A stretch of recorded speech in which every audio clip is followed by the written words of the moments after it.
के सभी कार्यकर्ता मित्रों, आज हम लोग एक संवाद करेंगे, कार्यकर्ता की जवाबदारी क्या होनी चाहिए। इस दृष्टि से मैं कुछ आपसे कहूंगा और आपको प्रश्न पूछने की भरपूर छूट है। हमारे भारत में कोई भी सामाजिक कार्य करने के पहले 2-3 बातों का ध्यान रखना बहुत आवश्यक है और प्रत्येक कार्यकर्ता को वो बात समझने की आवश्यकता है कि भारत जिस देश में हम काम करते हैं, जिस देश के समाज में हमें कुछ करना है और हमारा कुछ उद्देश्य है कि हमारा समाज व्यसन मुक्त होना चाहिए, इस काम को करने वाले कार्यकर्ताओं के क्या क्या गुण होने चाहिए, उस दृष्टि से मैं 2-3 बातें कहता हूँ। सबसे बड़ा गुण जो किसी भी कार्यकर्ता में होना चाहिए वो बहुत धैर्यशील होना चाहिए, धीरज उसमें बहुत होना चाहिए, क्योंकि जो कार्य करने के लिए आप निकले हैं ये जल्दी होने वाला नहीं है।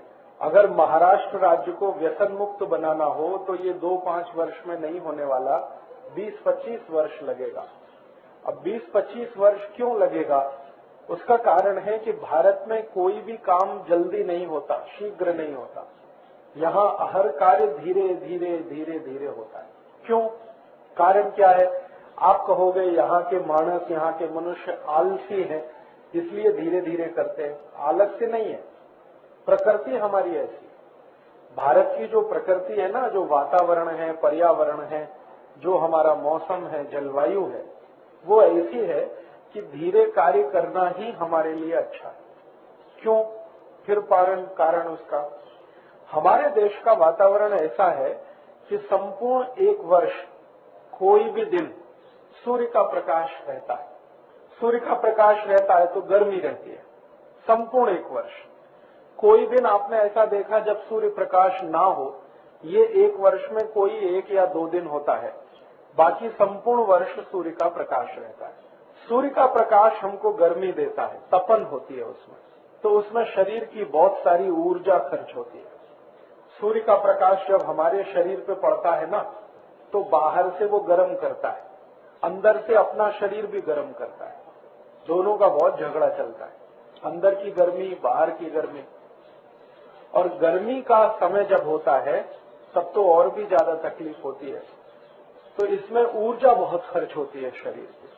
ठंडी के समय में जास्ती ऊर्जा खर्च नहीं होती, गर्मी में ऊर्जा जास्ती खर्च होती है, क्योंकि बाहर की जो गर्मी है अगर वो शरीर में प्रवेश कर गई तो हमारा जीवित रहना मुश्किल है। इसलिए शरीर के अंदर की जो व्यवस्था है, जिसको हम हमारे शरीर की प्रतिकारक शक्ति व्यवस्था कहते हैं, वो हमारे शरीर को अंदर से ठंडा रखने की कोशिश करने में बहुत ऊर्जा खर्च करती है। और ऊर्जा जास्ती खर्च होने से थकान जल्दी आती है। तो अगर हम कोई भी कार्य ज्यादा तेज करेंगे तो जल्दी थकेंगे, थक जाएंगे तो जीवन कम होता है, आयुष्य कम होता है। आपको मैं 2-3 उदाहरण से ये बात समझाता हूँ। आपको माहिती है भारत देश में पीटी उषा नाम की महिला है। क्या करती है वो? दौड़ती है। और कितना दौड़ती है? 100 मीटर, 200 मीटर, 400 मीटर। 400 मीटर माने 1 किलोमीटर से कम, उतना दौड़ती है, लेकिन बहुत तेज दौड़ती है। ये आपको माहिती है। 10 सेकंड में 100 मीटर दौड़ती है, 22 सेकंड में 200 मीटर दौड़ती है और लगभग 44 सेकंड में 400 मीटर दौड़ती है। लेकिन आपको माहिती है अभी वो रिटायर हो गई, संन्यास हो गया। उम्र कितनी है? मुश्किल से 35 वर्ष। 35 वर्ष की उम्र में संन्यास ले लिया। क्यों? शरीर थक गया। मात्र 35 वर्ष में शरीर थक गया। शरीर को तो 70 वर्ष चलना चाहिए, 80 वर्ष चलना चाहिए। हमारे भारत में जो सामान्य वय है वो 70-80 वर्ष है, तो पीटी उषा को 70-80 वर्ष चलना चाहिए। 35 वर्ष में संन्यास ले लिया, माने आधी उम्र में ही संन्यास ले लिया। क्यों?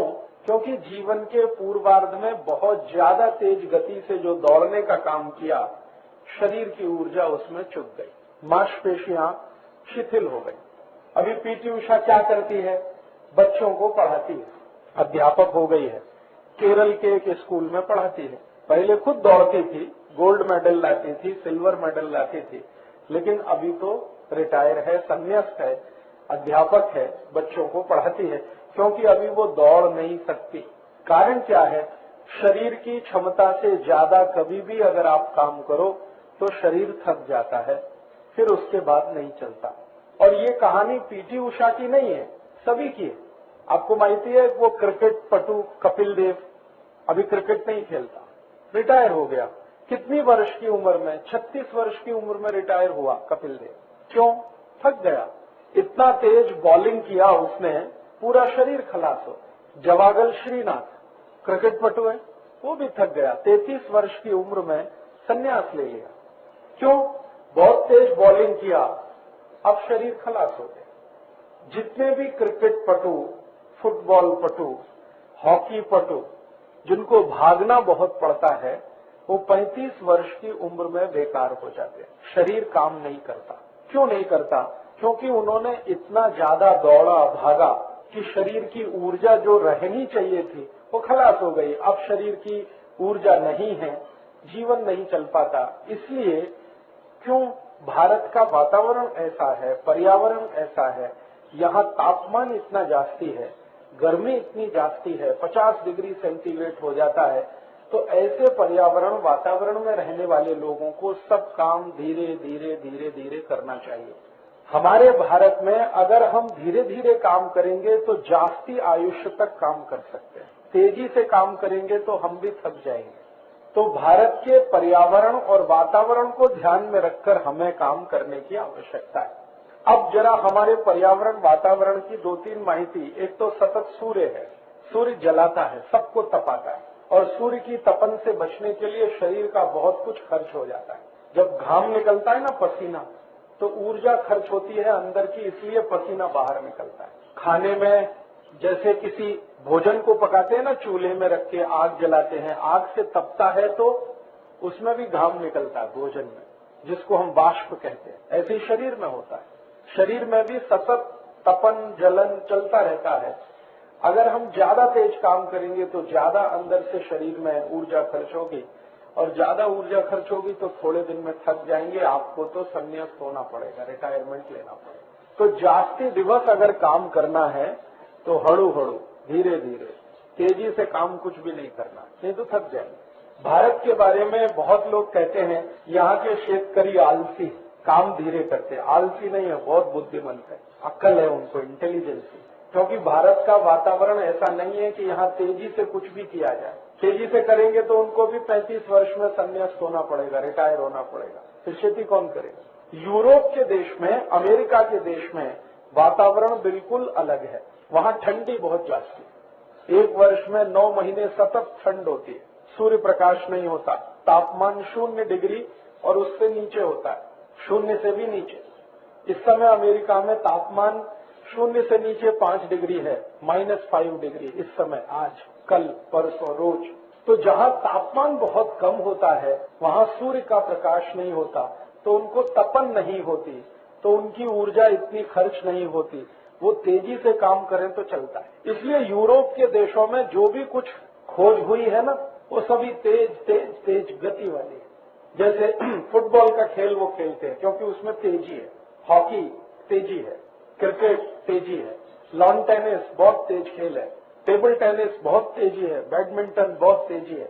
तो वहाँ तेजी वाले खेल हैं, और सवेरे से शाम तक खेलो तो भी ज्यादा तकलीफ की स्थिति नहीं है, क्योंकि सूर्य का प्रकाश इतना जास्ती नहीं है। भारत के खेल धीमे धीमे खेलने वाले, स्लो, क्योंकि सूर्य का प्रकाश जास्ती। देखो दुनिया में सबसे बड़ा आविष्कार क्या है, सबसे बड़ी खोज क्या है, वो है पहिया, व्हील। सबसे पहले भारत में इसकी शोध हुई, व्हील की। लेकिन हमने व्हील से, पहिए से बड़द गाड़ा बनाया, बैलगाड़ी, और यूरोप के देशों ने मोटर गाड़ी बनाई। हमने बड़द गाड़ी क्यों बनाई? धीरे धीरे, हड़ू हड़ू, धीरे धीरे जाने का। उन्होंने मोटर गाड़ी क्यों बनाई? तेजी से जाने का, क्योंकि उनको वो परवड़ता है तेजी से जाना, हमको नहीं परवड़ता, इसलिए हम बड़द गाड़ी में धीरे धीरे जाते हैं। अभी हम कहेंगे देखो ये बड़द गाड़ा चलाता, कितना मूर्ख आदमी है, मूर्ख हम है, वो तो बहुत अकल वाला है। क्योंकि भारत की प्रकृति और भारत के पर्यावरण को ध्यान में रखकर वो धीरे धीरे बड़द गाड़ा चलाता है। अभी बड़द गाड़ा धीरे चलाओगे, जास्ती दिवस तक चलेगा, बैल भी काम करेंगे, उसको तेजी से दौड़ाओगे, 2-5 साल में बैल खलास हो जाएंगे, बड़द गाड़ा भी टूट जाएगा। तो भारत में कोई भी काम करना है तो धीरे होता है, इसलिए हर कार्यकर्ता को धैर्यशील होना बहुत आवश्यक है। यहाँ कुछ जल्दी नहीं होने वाला है। अगर आपकी ऐसी कल्पना है कि हम 2 साल में महाराष्ट्र में क्रांति कर देंगे, 10 साल में भारत में क्रांति, नहीं होने वाला। महात्मा गांधी जैसे आदमी को 35 वर्ष लगा क्रांति कर। आप तो महात्मा गांधी नहीं है, उसको 35 वर्ष लगा। और महात्मा गांधी को 35 वर्ष तभी लगा जब लोकमान्य तिलक ने 20 वर्ष काम करके कार्यकर्ता उसको दिए। लोकमान्य तिलक का काम शुरू हुआ 1894 से और 1915 तक सतत काम किया, लगभग 20 वर्ष। 1,20,00,000 कार्यकर्ता जमा किए, वो महात्मा गांधी को दिए। तब महात्मा गांधी को और 35 वर्ष लगा। तो हमारी ताकत तो गांधी जी से भी कम है, लोकमान्य तिलक से भी कम है, तो हमको कितना वर्ष लगेगा। इसलिए दिमाग में कार्यकर्ता को एक बात हमेशा ध्यान रखने का कि भारत में कुछ भी जल्दी नहीं होगा, जो भी होगा धीरे धीरे होगा और धीरे धीरे होना है। इसलिए हमको भी व्यसन मुक्ति का काम जो करना है वो धीरे धीरे करना है, तेजी से नहीं करना, नहीं तो थक जाएंगे, हार जाएंगे, फिर आप गाली देंगे हमको फंसा दिया व्यसन मुक्त युवक संघ में, क्योंकि बहुत निराशा आती है। जो लोग तेजी से काम करते हैं ना, 2-5 साल में निराश हो जाते हैं। वो कहते हैं अभी तो क्रांति हुई नहीं, अभी इस देश में कुछ नहीं हो सकता, फिर गाली देना शुरू कर देते हैं। इससे क्या होता है, अपना मन दुखी होता है, सामने वाला जो सुनता है उसका और जास्ती दुखी होता है। तो इसलिए मेरा आपको सभी को पहला जो निवेदन है वो ये कि कार्यकर्ताओं को धैर्यशील होना, धीरजवान होना, समय के साथ चलने की ताकत रखने वाला होना, ये बहुत आवश्यक है। कुछ भी जल्दी नहीं होगा। आपको सीधा हिसाब बताता हूँ। 1857 में भारत में आजादी लाओ आंदोलन शुरू हुआ और 1947 में पूरा हुआ। 90 वर्ष लगे, जबकि उस आंदोलन को करने वाले 6,40,000 क्रांतिवीर थे।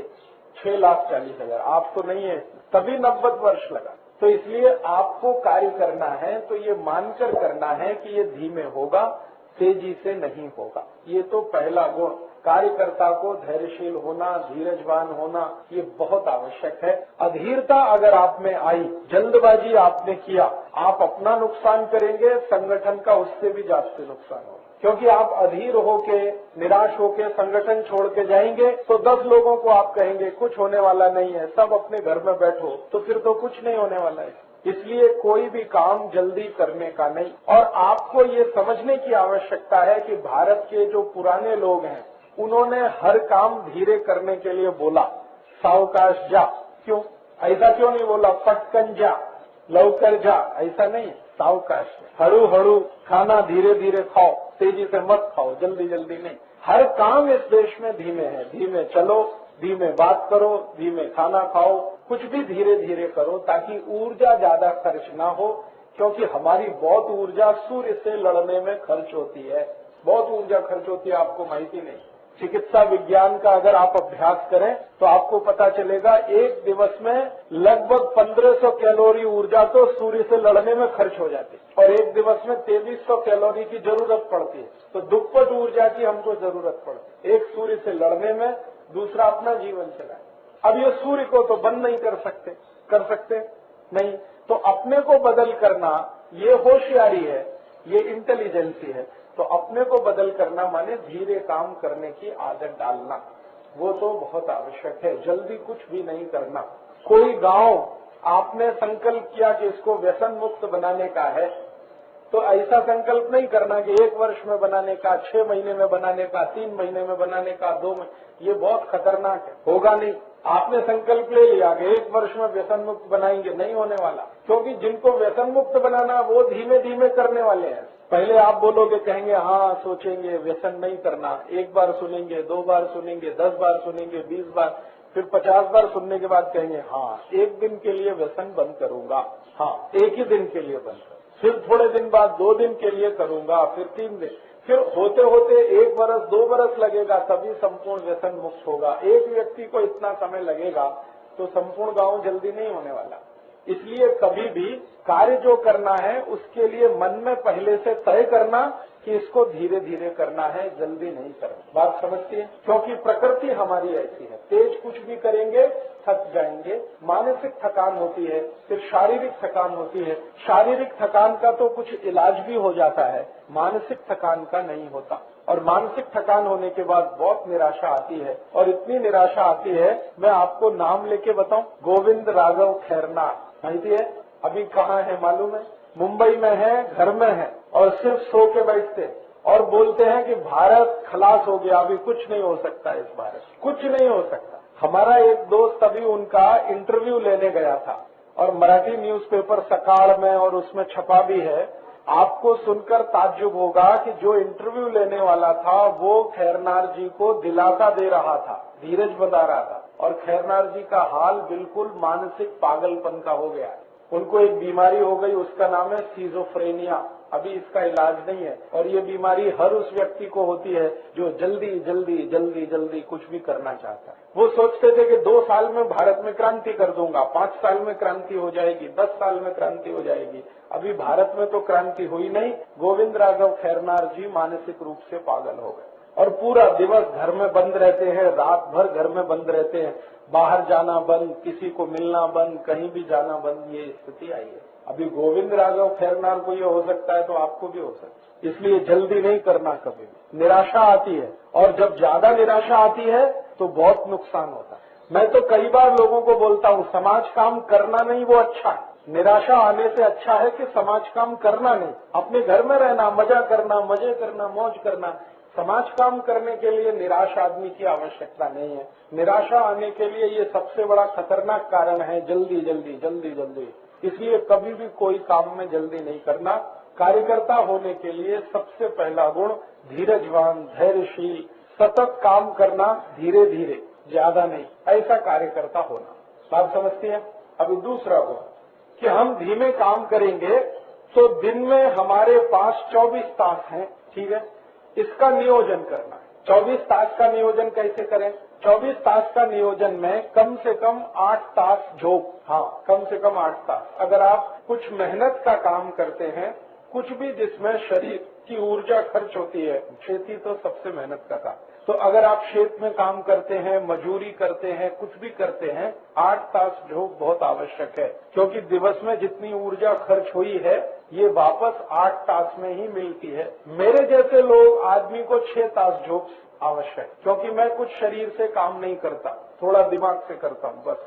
आप सभी लोग शरीर से जास्ती काम करते, तो जो शारीरिक श्रम जास्ती करते हैं उनको 8 तास की नींद तो जरूरी है। ये तो नियम बना दो। 8 तास गया झोंक में, अभी कितना बचा?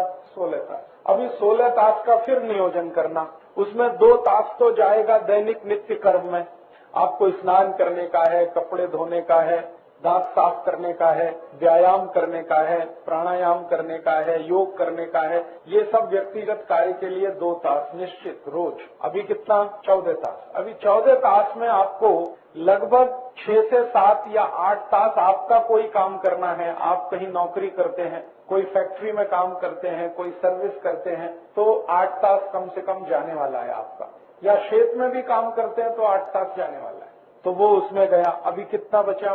6 तास। अभी 6 तास में से 2-3 तास रोज घर के बहुत सारे काम रहते हैं। अभी घर के छोटे छोटे काम हैं, जैसे गेहूं का आटा नहीं है, उसको पिसा के लाना, सब्जी नहीं है, भाजी खरीद के लाना, तेल खत्म हो गया, उसको लेके आना, मसाला नहीं है घर में, वो लेके आना, घर का कुछ दीवार टूटा है तो उसको ठीक करना। ये 2-3 तास तो जाने वाला है उसमें, वो तो नियमित रूप से जाने वाला है। या आप पिता हैं, माने बाप बन गए हैं, तो कोई छोटा बेटा है या बेटी है, उसके साथ 2-3 तास आपका जाने ही वाला है, और वो बहुत आवश्यक है। क्यों आवश्यक है ये बाद में बताऊंगा। तो आपको समाज कार्य करने के लिए जास्ती से जास्ती 2 तास मिलेगा रोज, उतना ही करना, इससे जास्ती नहीं। दिवस में 2 तास समाज के लिए। मैं तो बोलता हूँ 1 ही तास कर। 1 तास देश के लिए, 23 तास अपने लिए। देश के लिए, समाज के लिए रोज का 1 तास न्यूनतम, जास्ती से जास्ती 2 तास। माने दिवस में जितना भी समय है उसमें व्यसन मुक्ति का कार्य 2 तास से जास्ती कभी करना नहीं, कितना भी जरूरी कार्य। अभी रोज का 2 तास तो जोड़ना शुरू करो। महीने का 60 तास, साल का लगभग 700 तास, 720, तो 720 तास के दिवस बना लो। 24 तास का एक दिवस होता है, तो लगभग साल में 30 दिन आपको व्यसन मुक्ति का कार्य करना है या समाज कार्य करना। 30 दिन साल में 30 दिन, साल में 365 दिवस में 30 दिन आपको ये कार्य करना है, इससे जास्ती करना नहीं।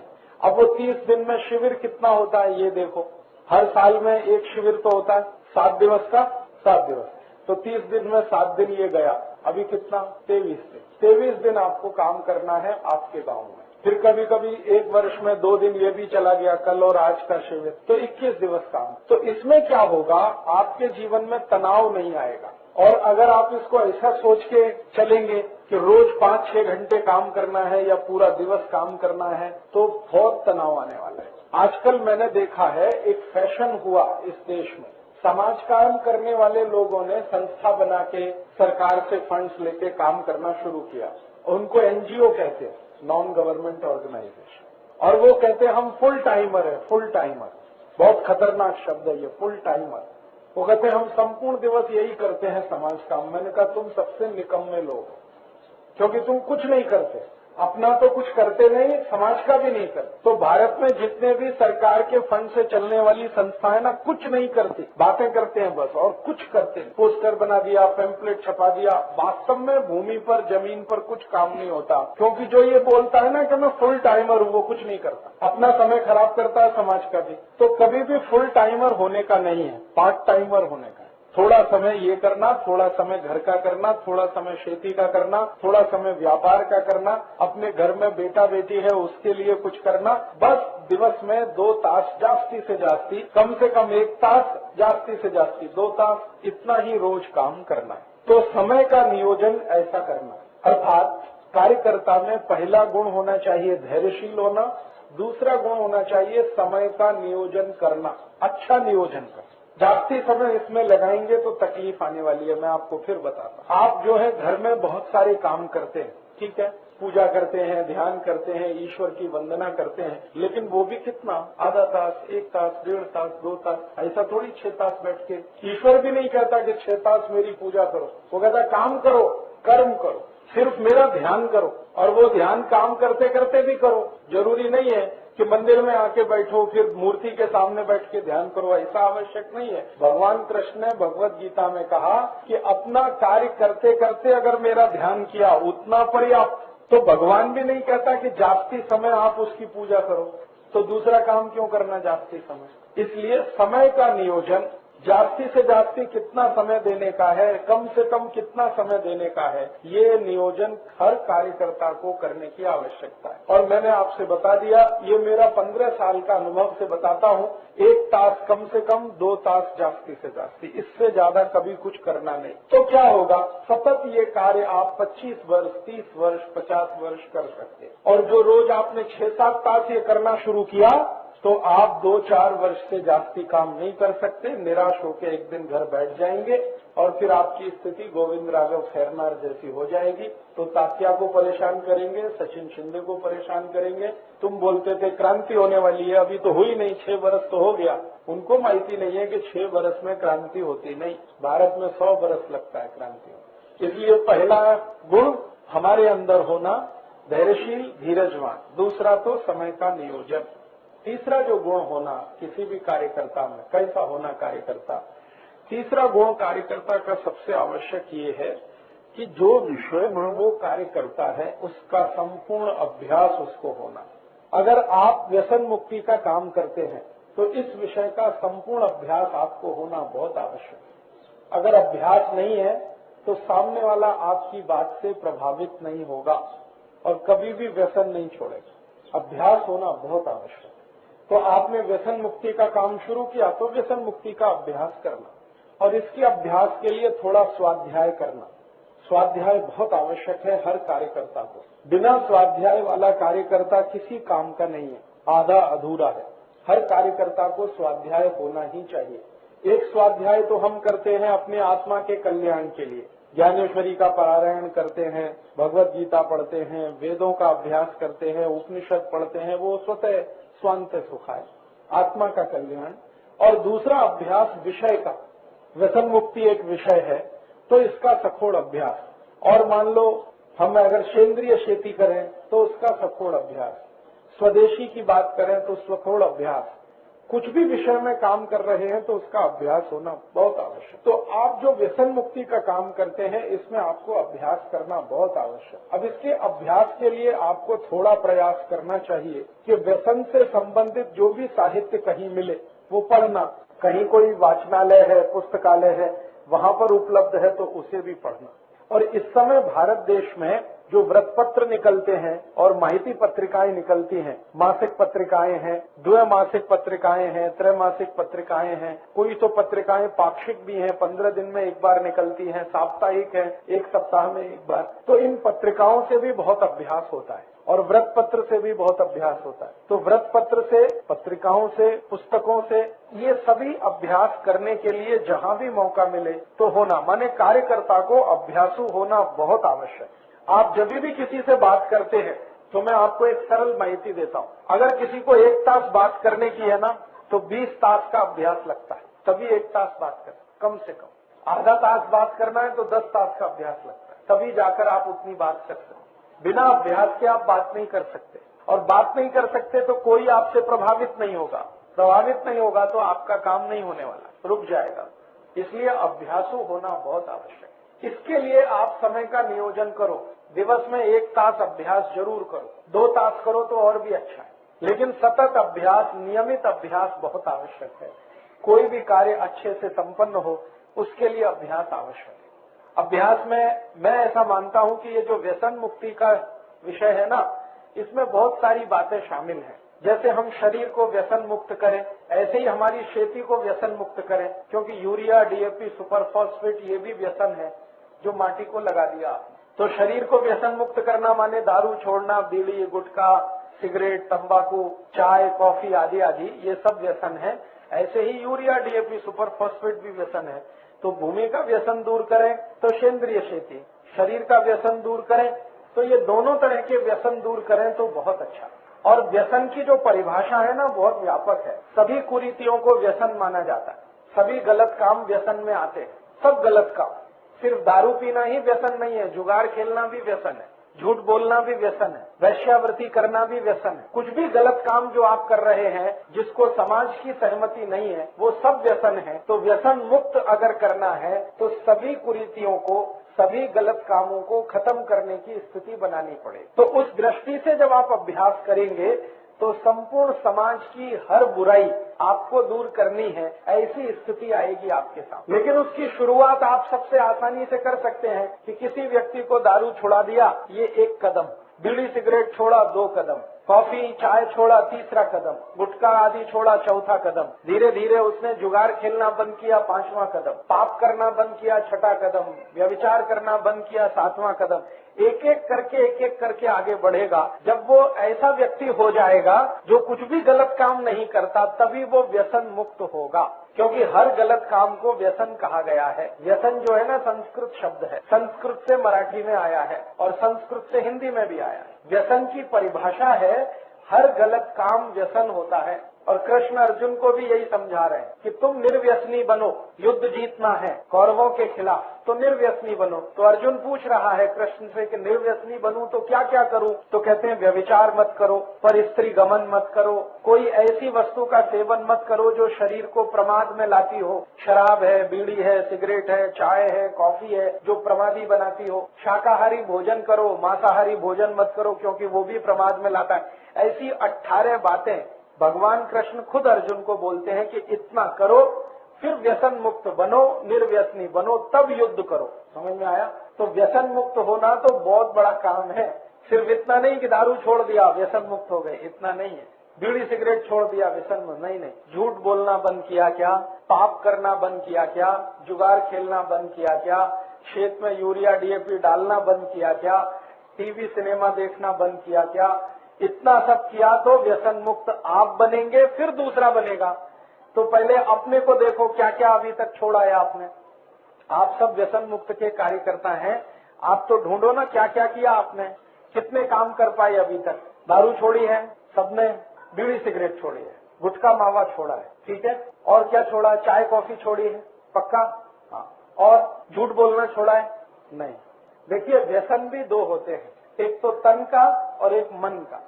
तन का व्यसन तो यह है दारू, बीड़ी, गुटखा, जुगार, पान, मावा, सिगरेट, शराब, कॉफी, चाय, ये सभी तन का व्यसन है। मन का व्यसन झूठ बोलना, चोरी करना, किसी को भी मूर्ख बनाना, हाँ, और मूर्ख बना के किसी से लूट लेना, तो ये सभी मन के व्यसन है। गाली देना, दुर्व्यवहार करना, किसी को मारपीट करना, किसी को गुस्सा करना, ये सभी मन के व्यसन है। परस्त्री गमन करना, किसी की बहन बेटियों को गलत नजर से देखना, ये सब मन के व्यसन है। तो तन का व्यसन तो दूर होता है बहुत आसानी से, 1 बरस लगेगा, 2 बरस लगेगा। मन का व्यसन दूर होने में समय लगता है। तो व्यसन मुक्त हम हुए हैं अभी तन से, हाँ, मन से नहीं हुए हैं। मन से कब होंगे? जब आप झूठ बिल्कुल नहीं बोलेंगे किसी भी बात में, चाहे वो बड़ी हो या छोटी हो, असत्य का सहारा नहीं लेंगे, जो भी कहेंगे सत्य कहेंगे। जैसे मान लीजिए आपने शिविर में संकल्प किया कि हम गांव-गांव जाएंगे, 50 लोगों को माहिती देंगे व्यसन मुक्ति की, और माहिती 25 को दिया, तो फिर झूठ बोल के ये नहीं कहना कि हमने 50 को दिया, 25 को दिया तो 25 को दिया। और ये भी हो सकता है किसी को माहिती नहीं दिया, घर में बैठ के सो गया या टीवी देखा या सिनेमा, तो भी बोलना कि मैंने किसी को माहिती नहीं दिया, अभी आगे दूंगा। उसमें ये झूठ बोलने की जरूरत नहीं है। मैं 100 घर में गया, मैं 500 घर में गया, तो मैं हिसाब जोड़ूंगा, ये 500 घर में गया तो अभी तक ये गांव बदलता क्यों नहीं। कभी कभी मैं किसी को पूछता हूँ कितने घर में गए, तो वो बोलते हैं 1000 घर में, तब तो क्रांति हो जानी चाहिए, नहीं होती तो इसका माने तुम गए नहीं, लेकिन झूठ बोल दिया। वो झूठ बोलना फिर धीरे धीरे आदत बन जाता है। आदत बनता है ना, तो हर समय फिर झूठ बोलने का दिल करता है और उससे आप फंसते चले जाते हैं। तो ये मन का व्यसन भी दूर होना बहुत आवश्यक है। तन का व्यसन तो बहुत आसान है, 2-4 साल में हम दूर कर पाते हैं। मन का व्यसन दूर करने में समय लगता है, लेकिन धीरे धीरे प्रयास रहना चाहिए। तो आज के शिविर में एक संकल्प लेके जाइए कि हम तन से तो व्यसन मुक्त हैं, मन से व्यसन मुक्त बने, तो छोटे छोटे कुछ काम अपने जीवन में सतत करें, झूठ नहीं बोले, किसी भी स्तर पर। अपने घर में आई बाबा के साथ झूठ नहीं बोले, पत्नी के साथ नहीं, बहन के साथ नहीं, तो उनके ऊपर भी असर होगा, वो भी आपके साथ झूठ नहीं बोलेंगे। बच्चों से झूठ नहीं बोलें। ज्यादातर घरों में ऐसा बहुत मैंने देखा है। मैं किसी के घर में गया और कोई व्यक्ति मुझसे मिलना नहीं चाहता, उसका बेटा आगे बोलेगा बाबा घर में नहीं, तो मैं पूछ रहा कभी आएंगे, तो कहता बाबा से पूछ के बताता हूँ अभी। वो अंदर गया बाबा को पूछने कि वो पूछ के कभी आएंगे। मैं समझ गया बाबा घर में है, लेकिन बच्चे को बोल दिया कि जाके बोलो बाबा घर में नहीं। तो अब वो खुद तो झूठ बोलता है, बच्चे को भी सिखा दिया उसने। बच्चा देख रहा है कि बाबा घर में है और दूसरे को कह रहे हैं कि नहीं है, बोल दो, तो धीरे धीरे वो इतना बड़ा झूठ बोलेगा किसी दिन कि आपकी हालत खराब कर देगा। इसलिए जो लोगों के घर में बच्चे हैं उनको तो कान पकड़ लेना कि गलती से भी झूठ नहीं बोलना, क्योंकि बच्चे सब सच्चे होते हैं, वो आपके झूठ को सबसे जल्दी पकड़ते हैं। और आप अगर उनके सामने शर्मिंदा हो गए तो जीवन पर्यंत वो आपकी इज्जत नहीं करेंगे, सम्मान नहीं देंगे आप। और उनका सम्मान अगर नहीं मिला तो समाज के सम्मान से कोई अंतर नहीं पड़ता। इसलिए मैं मानता हूं कि कार्यकर्ता जिसको होना है अच्छा, उसको झूठ तो कभी भी नहीं बोलना, किसी भी परिस्थिति, खराब से खराब परिस्थिति है तो नहीं। हाँ, एक परिस्थिति है जिसमें हमारे शास्त्रों ने आज्ञा दी है झूठ बोलने की। वो परिस्थिति ये है कि आपके झूठ से समाज को कोई बहुत बड़ा लाभ होने वाला हो तो जरूर बोलना। तो ऐसा झूठ जरूर बोलना जिससे पूरे समाज को कोई लाभ होता हो, देश को लाभ होता हो, हमारी संस्कृति को लाभ होता हो, सभ्यता को लाभ होता हो। एक और उदाहरण देता हूँ। इंदापुर में मान लो कोई नौटंकी होने वाली है, तमाशा होने वाला है। आप जानते हैं कि वो तमाशा देख के तो मन में विकृति ही आती है, सदगति तो होती नहीं कुछ। और यहाँ कोई कार्यकर्ता युवान आपको पूछता है माहिती है इंदापुर में तमाशा होने वाला है, कहना नहीं होने वाला, वो कैंसिल हो गया। पहले होने वाला था, अभी कैंसिल हो गया, वो आ नहीं रहे हैं, उनका बस का एक्सीडेंट हो गया, वो ट्रेन का एक्सीडेंट हो गया, अभी कोई नहीं आ रहा है वहाँ। ऐसा झूठ बोलने का शास्त्र में अनुमति है। जिस झूठ को बोलने से समाज का भला होता हो, देश का भला होता हो, उसको बोलने की अनुमति है। इतनी ही है, इससे जास्ती नहीं। ठीक है, तो कार्यकर्ता को कैसा होना, 3 माहिती। पहली धैर्यशील होना, धीरजवान होना, दूसरी समय का नियोजन, और तीसरा सत्य बोलने वाला होना। और एक चौथी बात मैंने बीच में कही, अभ्यासु होना, सतत अभ्यास करना। 5वां एक गुण चाहिए कार्यकर्ता में, वो बहुत आवश्यक है, ईमानदारी। एकदम ईमानदार होना। ईमानदारी इस स्तर की कि आपको 1000 रुपए दिए कि जाओ ये काम करने का है, 1000 रुपए व्यसन मुक्त युवक संघ के 1000 रुपए लेके जाओ। अभी उसमें से 870 खर्च हुए तो 130 रुपए वापस आने ही चाहिए, और जिसने दिए उसको हिसाब उसका मिलना ही चाहिए। भले वो बाद में 130 रुपए आप वापस मांगो कि अभी मुझे और जरूरत है, तो ठीक है, वो अलग बात है। लेकिन ईमानदारी इस स्तर की कि हमने जो कुछ खर्च किया, संगठन का हो या हमारा हो, उसका पाई पाई का हिसाब हमको माहिती होना चाहिए, हिसाब से पक्का होना चाहिए। इसको मैं दूसरी भाषा में कहता हूँ, हर कार्यकर्ता को जेब का पक्का होना चाहिए। जो जेब का पक्का नहीं है वो कार्यकर्ता होने के लिए मुश्किल करेगा। हमारे भारत में यही एक दुर्गुण सबसे ज्यादा इस समय फैला हुआ है। कोई भी पुढ़ारी ऊपर स्तर पर जेब का पक्का नहीं है, इसलिए भ्रष्टाचार भ्रष्टाचार भ्रष्टाचार। हर वर्ष हिंदुस्तान में 77,000 कोटी रुपए का भ्रष्टाचार होता है पुढ़ारियों के द्वारा, अधिकारियों के द्वारा, और 30-32 हजार कोटी का, माने 1 लाख कोटी रुपए तो भ्रष्टाचार में ही जाता है, क्योंकि जेब का पक्का कोई भी नहीं है। पहले कोई पक्ष वाले कहते थे हम ईमानदार हैं, लेकिन अभी उनकी भी धोती खुल गई है सबकी, कोई ईमानदार नहीं। अभी थोड़े दिवस पहले देखा, खासदार लोग संसद में प्रश्न पूछने का रिश्वत खाते हैं। अभी इससे ज्यादा नीचाई और क्या होगी। हम उन खासदारों को चुनकर भेजते हैं संसद में प्रश्न पूछने के लिए, और उनके पगार पर कोटि कोटि रुपए खर्च करते हैं इसी काम के लिए। तो ये अगर जेब के पक्के होते तो ऐसा नहीं होता ना। अभी मैंने तो इस बार ये देखा कि जो खासदार पैसा खाते हैं, रिश्वत खाते हैं, वो साधारण नहीं है, उच्च सुशिक्षित है। उनमें से एक खासदार तो जो पकड़ा गया वो इंजीनियर है, अमेरिका से पढ़ के आया, डबल ग्रेजुएट है, बीई किया, बीटेक किया, अमेरिका से पढ़ के आया, सुशिक्षित है, और वही सबसे ज्यादा पैसा खाता है। तो ये जो हमारे मन में बैठा हुआ है कि सुशिक्षित है तो नहीं खाएगा भ्रष्टाचार, ऐसा कुछ नहीं है। सुशिक्षित भी भ्रष्टाचारी हैं, अशिक्षित तो जो है सो है। इसलिए इसका ध्यान हमेशा रखना है। कल को मान लो हम में से कोई खासदार बना और जेब का पक्का नहीं है, तो पूरे व्यसन मुक्त युवक संघ का नाम डुबो देगा।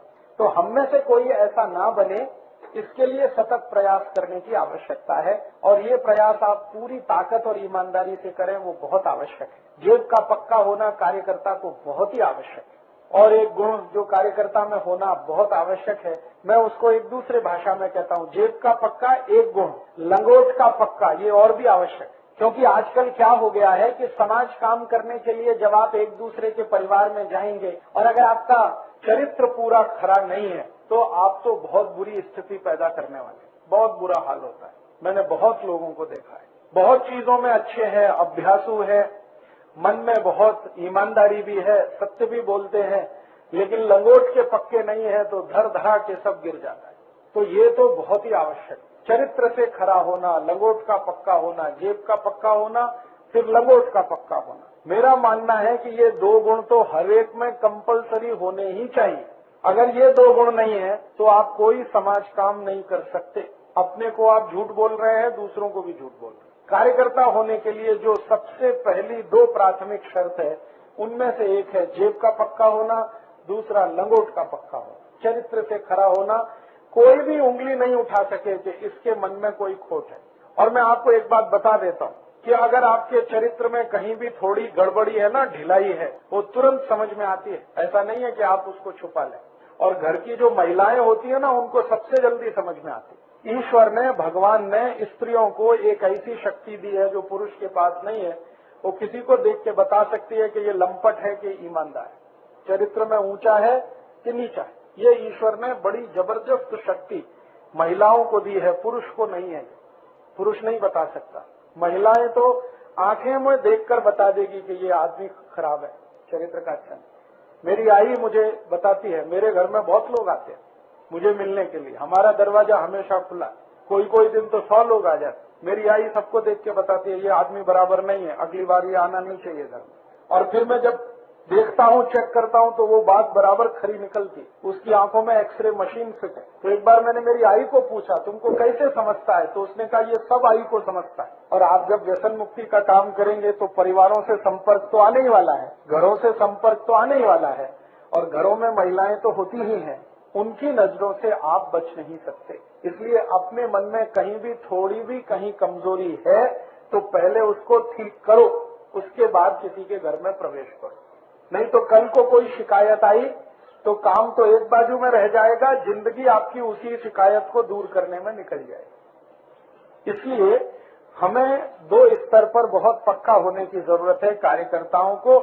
एक तो जेब से पक्का होना, दूसरा लंगोट से पक्का होना। ये दो गुण तो सबसे पहले चाहिए, बाकी बाद में आए तो चलेगा। अभ्यासु होना बाद में होगा तो चलेगा। आप मान लो आज अभ्यासु नहीं है, 2 साल बाद हो जाएंगे, 3 साल बाद हो जाएंगे, सतत सुनते सुनते अभ्यास हो जाएगा, वो चलेगा। 5 साल बाद भी अभ्यासु हो तो चलेगा। मैं तो कई बार ये कहता हूँ जीवन पर्यंत नहीं हो पाए तो भी चलेगा, लेकिन जेब का पक्का पहले हो जाओ, लंगोट के पक्के पहले हो जाओ, अभ्यासु बाद में भी हो तो चल जाए। समय का नियोजन नहीं कर पाते तो भी चल जाए, धैर्यशील नहीं रह पाते तो भी चल जाए।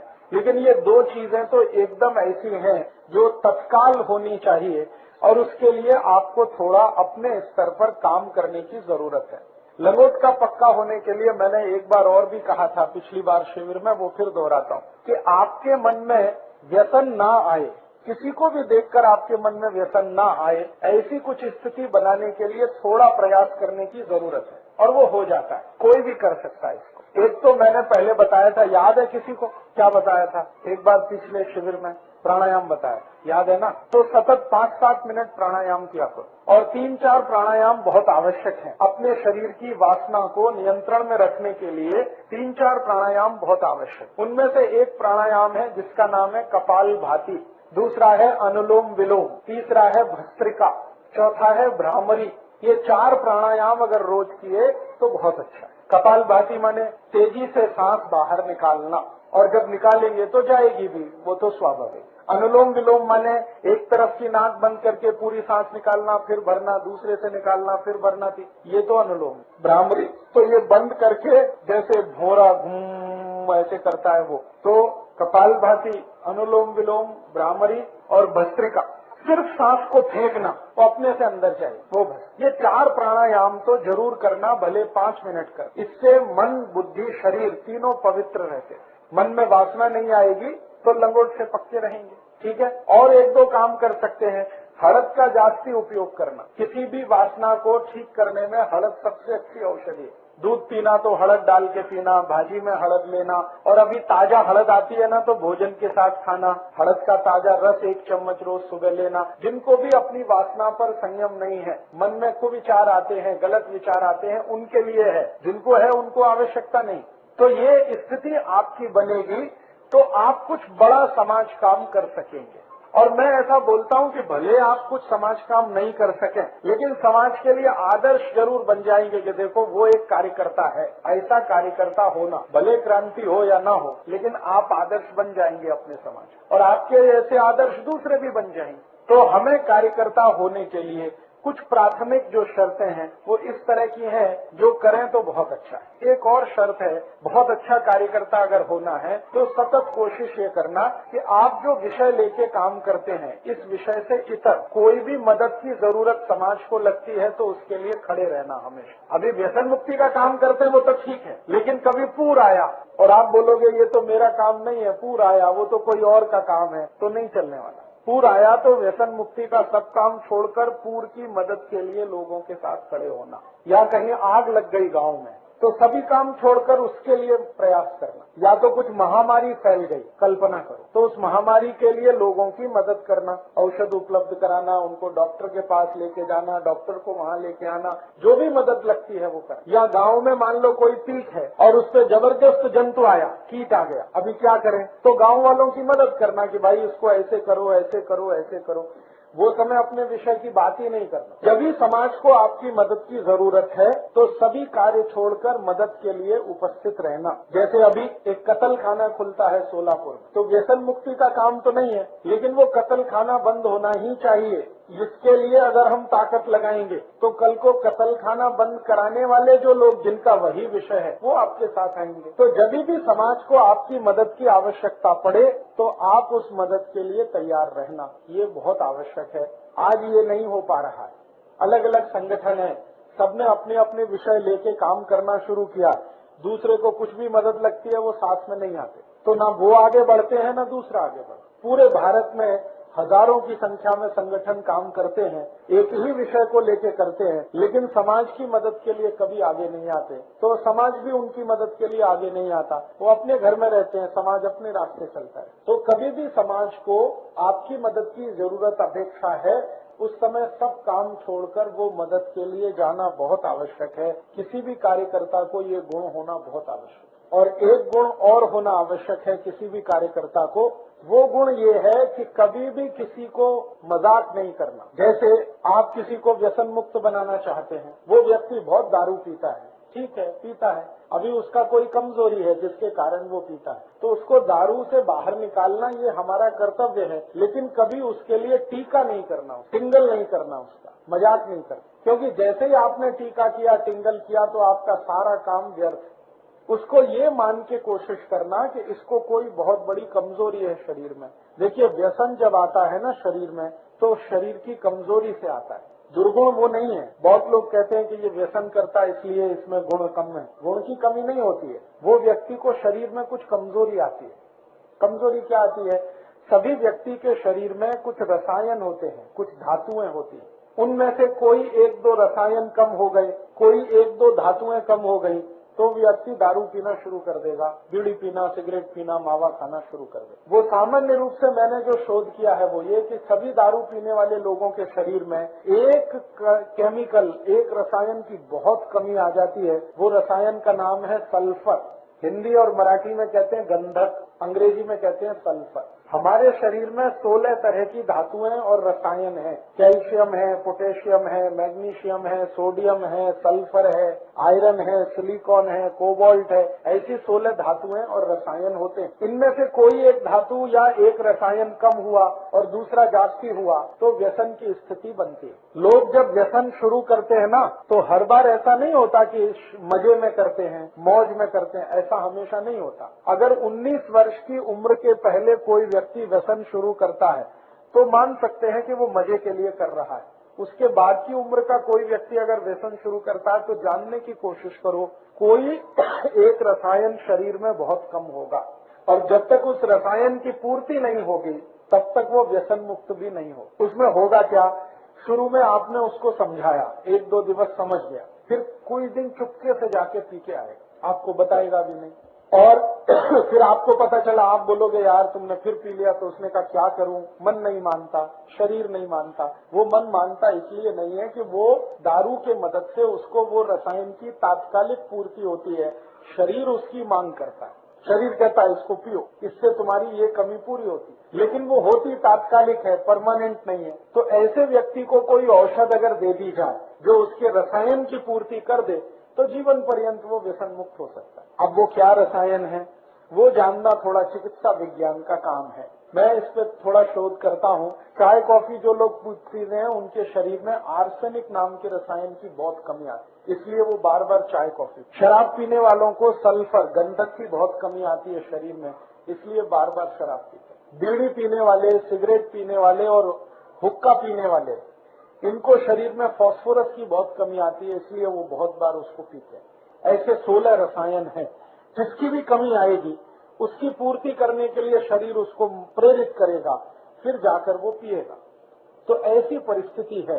तो आप अगर इसको समझ सकते हैं तो ये ध्यान रखिए कि कोई व्यक्ति अगर व्यसन कर रहा है तो उसके शरीर की कोई बड़ी भारी कमजोरी है या उसके शरीर में कोई बहुत बड़ी कमी है जिसके चलते वो ऐसा कर रहा है।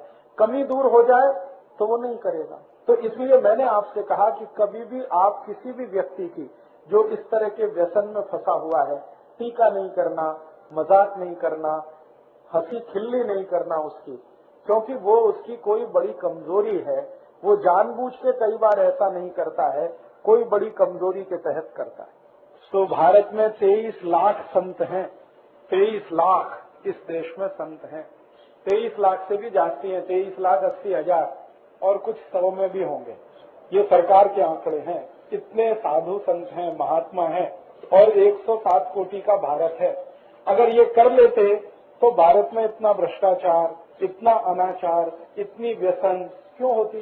तो साधु संत दूसरे को नहीं सुधारते, वो अपनी सेवा कराते। उनको अहंकार इस बात का है कि वो समाज को सुधारना कर रहे हैं, वो कोई समाज को सुधारना नहीं करते।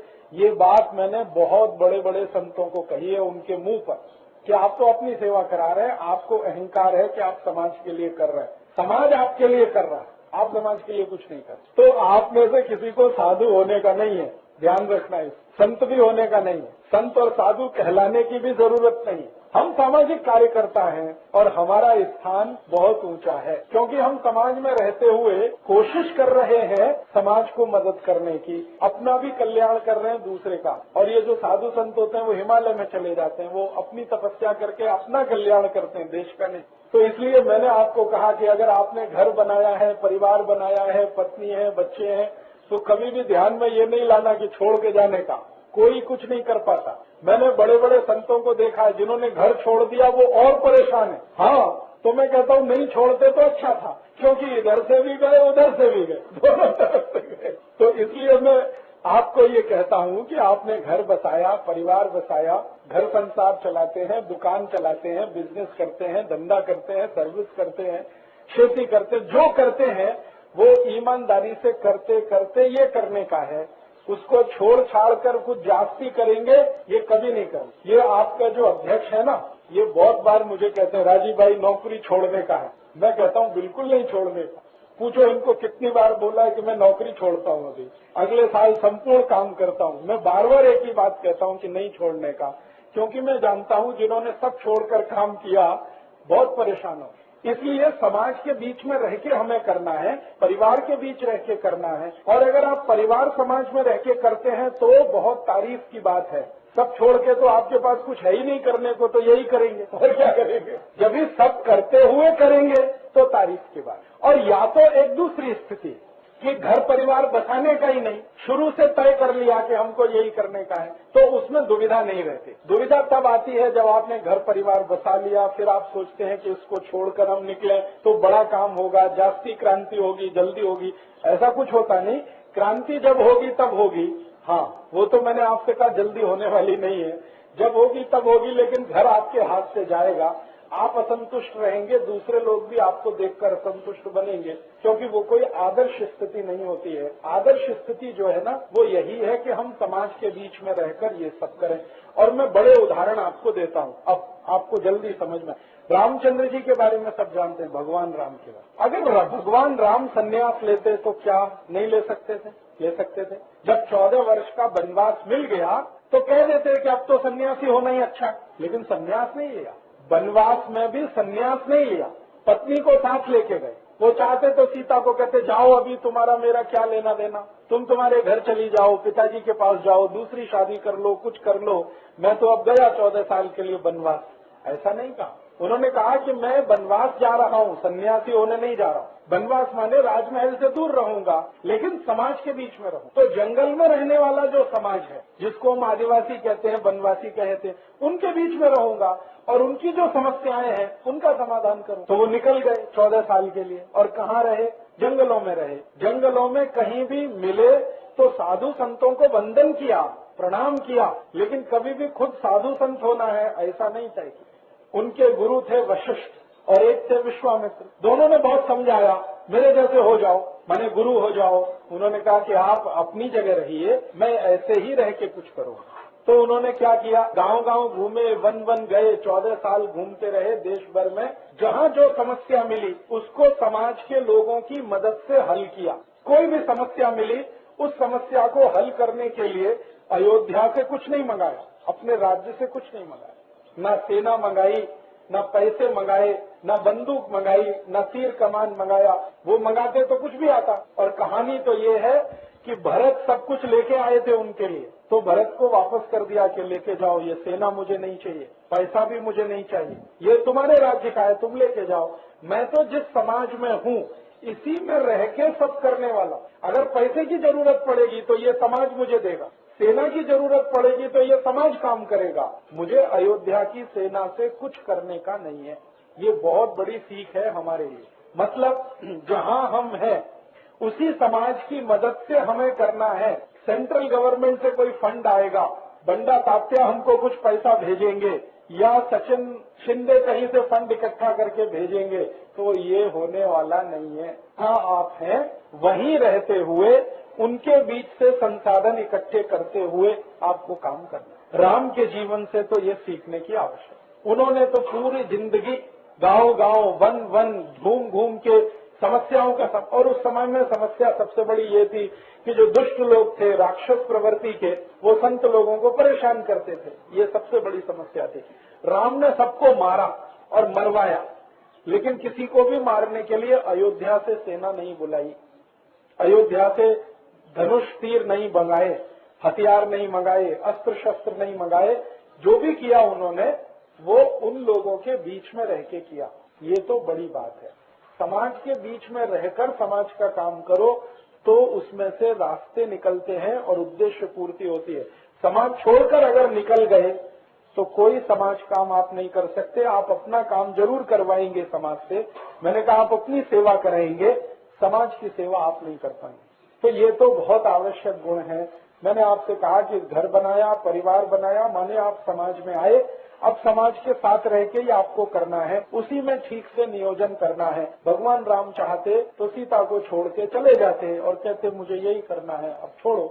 हम तो उनसे सीखे। 14 साल रखा साथ में, दुख हुआ, सुख हुआ, तकलीफ हुई, जो भी हुई, लेकिन वो साथ में रहकर ही सब किया हुआ। आप भी अपने मन में से ये निकाल देना कभी भी, क्योंकि कभी कभी कुछ कार्यकर्ता मुझे खत लिख देते और फोन भी कर देते हैं, राजीव भाई घर छोड़ दूं क्या, घर में पटता नहीं, बीवी मना करती है, मैं ये करना चाहता हूँ, झगड़ा होता है, अभी क्या करने का। तो मैं उसको कहता हूँ कि व्यसन मुक्ति का काम बंद करने का, पहले घर का काम करने का, क्योंकि जो बताया है घर तो पहले उसको चलाना। जब भी ठीक से घर का काम होने लगेगा तो व्यसन मुक्ति का भी होने लगेगा। घर छोड़ के, परिवार छोड़ के, आई बाबा को छोड़ के, पत्नी बच्चों को छोड़कर कुछ करना हो, ये तो बिल्कुल सोचने का नहीं। फिर अभी कुछ कार्यकर्ताओं ने मुझे बार बार पूछना शुरू किया, गुरुकुल कभी बनता है? अभी ठीक है बनता है, हम बच्चों को छोड़ के लग जाएंगे। मैंने कहा बहुत खतरनाक काम है, बहुत खतरनाक है। मैंने गुरुकुल इसके लिए थोड़ी बनाया कि हम अपने बच्चों को वहाँ भर्ती करके लग जाएंगे, ये तो बहुत खतरनाक है भाई, ये करने का नहीं है। बच्चों को अगर रखा है तो अपने साथ ही रखने का कारण मैं बताता हूँ उसका। गुरुकुल बहुत अच्छा है, मैं आपको कल्पना करके बता सकता हूँ कि हम 8 कोटि रुपए उसमें खर्च कर दिया, इतना अच्छा बना है, सब तरफ से अच्छा है, लेकिन वो आई बाबा की पूर्ति नहीं कर सकता। वो बहुत अच्छा है गुरुकुल, भोजन बहुत अच्छा है, गाय बहुत अच्छी है, दूध मिलता है, भात भी अच्छा मिलता है, भाकरी भी अच्छी मिलती है, सब अच्छा मिलता है वहाँ खाने को, लेकिन आई बाबा नहीं मिलते। वो कहाँ से लाऊंगा मैं? और बच्चे को गुरुकुल से जास्ती आई बाबा की जरूरत होती है। तो हमने गुरुकुल बनाया है और उसको हम चलाने वाले भी हैं उन बच्चों के लिए जो गुरुकुल के बिल्कुल बाजू में रहते हैं। जहाँ हमने गुरुकुल बनाया उसके बाजू में 19 गाँव है। 19 गाँव में एक भी शाला नहीं है, तो वहाँ के विद्यार्थी पढ़ते नहीं है। और वो गरीब इतने हैं कि मुंबई में भेज के पढ़ा नहीं सकते। मुंबई वहाँ से 100 किलोमीटर दूर है, ठाणा वहाँ से 60 किलोमीटर दूर है। उनके पास इतना पैसा नहीं कि बस से बच्चों को भेजें, तो वो अशिक्षित हैं, उनको शिक्षा नहीं मिल पाती। शिक्षा से मतलब ज्ञान नहीं मिल पाता। हस्ताक्षर करना शिक्षा नहीं होती है, ज्ञान लेना। तो हमने गुरुकुल उनके लिए खोला है और सबसे ज्यादा हम उन्हीं विद्यार्थियों को लेने वाले हैं। और वो क्या है, सवेरे आएंगे शाम को जाएंगे। कुछ विद्यार्थी वहाँ ऐसे होंगे जिनके आई बाबा है नहीं, तो वो गुरुकुल में रहेंगे। उनके लिए हॉस्टल बनाया है, उनके लिए छात्रावास बना है। लेकिन गुरुकुल इनके लिए नहीं बनाया कि कराज का कोई बोलता है मेरे बच्चे को रख लो, उसके लिए नहीं है गुरुकुल। गुरुकुल है नजदीक के विद्यार्थियों के लिए। नहीं तो आप सोचोगे कि हम तो भर्ती करें और हम व्यसन मुक्ति का काम नहीं होने वाला। उसमें 2 तकलीफ आएगी। पहली तकलीफ तो आपको आएगी, दूसरी उस बच्चे को आएगी, क्योंकि 3-4 घंटे तो वो पढ़ लेगा, फिर उसको आई चाहिए, बाबा चाहिए, तो वो है नहीं। और अध्यापक आई बाबा हो नहीं सकते। अगर सब अध्यापक आई बाबा होते तो आई बाबा की जरूरत नहीं थी।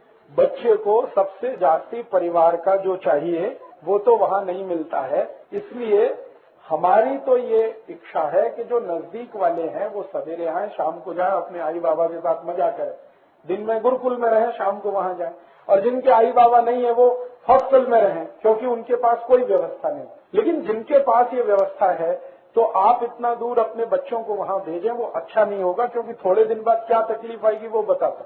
आपके बच्चे आपसे दूर हो जाएंगे, थोड़े दिन के बाद वो आपके घर ही नहीं आएंगे, वो कहेंगे गुरुकुल अच्छा। क्योंकि वहाँ थोड़ी सुविधा ज्यादा है। सुविधा कैसी ज्यादा है? वहाँ पंखा अच्छा है, फर्श बहुत अच्छा है, उसमें संगमरमर लगा हुआ है, फिर ऐसा है। और आपके घर में ये शायद नहीं हो, तो वो फिर परिवर्तन वो देखेंगे। देखो अपने घर में ऐसा नहीं, वहाँ ऐसा है, अपने घर में ऐसा नहीं, वहाँ ऐसा है, अपने घर में ऐसा नहीं, वहाँ ऐसा है। ये जो उन्होंने करना चालू किया तो वो आपसे दूर हो जाएंगे। दूर हो जाएंगे तो फिर अंत में लगेगा हमारे आई बाबा खराब है, वो इतना भी नहीं कर सकते। फिर अंत में आपका घर टूट जाए। तो गुरुकुल घर टूटने के लिए नहीं बनाया है, अंत में यही होता है। ज्यादातर बच्चे जो हॉस्टल में पढ़ते हैं ना, वो सब आई बाबा से दूर हो जाते हैं और फिर जिंदगी में इतने खराब काम करते हैं। तो बच्चे को आई बाबा की सबसे ज्यादा जरूरत है, फिर उसके आजी आजोबा की जरूरत है, फिर और जो पड़ोसी है उनकी जरूरत है, और उन सब की जरूरतों को कोई दूसरी चीज पूरी नहीं कर सकती।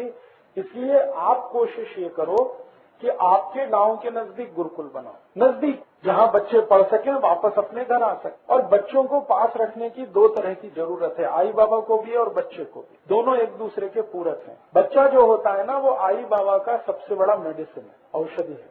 उससे बड़ी औषधि दुनिया में कोई नहीं। ये तो मैं जानता हूं क्योंकि मैं इलाज करता हूं ना, चिकित्सा। मेरे पास जब ऐसे लोग आते हैं जिनको 10 बरस शादी को हो गया, 15 बरस शादी को हो गया, बच्चा नहीं है, उनकी तड़प मैं समझता हूं। वो कितने परेशान हो, कहां कहां जाते हैं, हजारों मील दूर किसी मंदिर में, मस्जिद में मन्नत मांग रहे हैं, एक बच्चा चाहिए, बच्चा चाहिए, क्योंकि वो उनके लिए मेडिसिन का काम करता है। मेडिसिन क्या होती है? देखो, सारी बीमारियां जो है ना, मन से शुरू होती है, शरीर में बाद में आता है। माइंड से सब कुछ शुरू होता है, शरीर में बाद में आता है। अभी जैसे आपको बहुत तनाव आ गया, कोई कारण से, कुछ कारण से तनाव आता है जीवन में, गुस्सा भी आता है, क्रोध भी आता है, तनाव। तो कोई कारण से बहुत तनाव आ गया, कोई कारण से बहुत गुस्सा आ गया।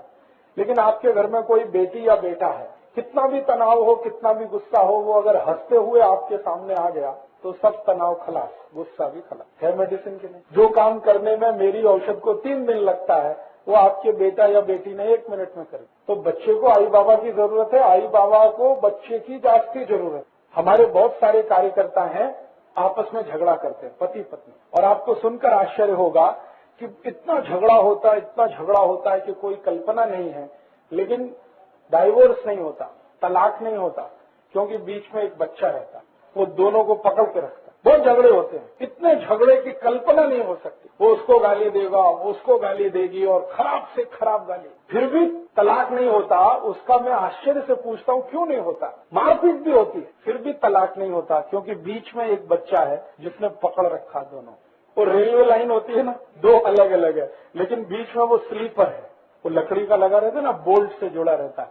तो ऐसे ही होते हैं बच्चे।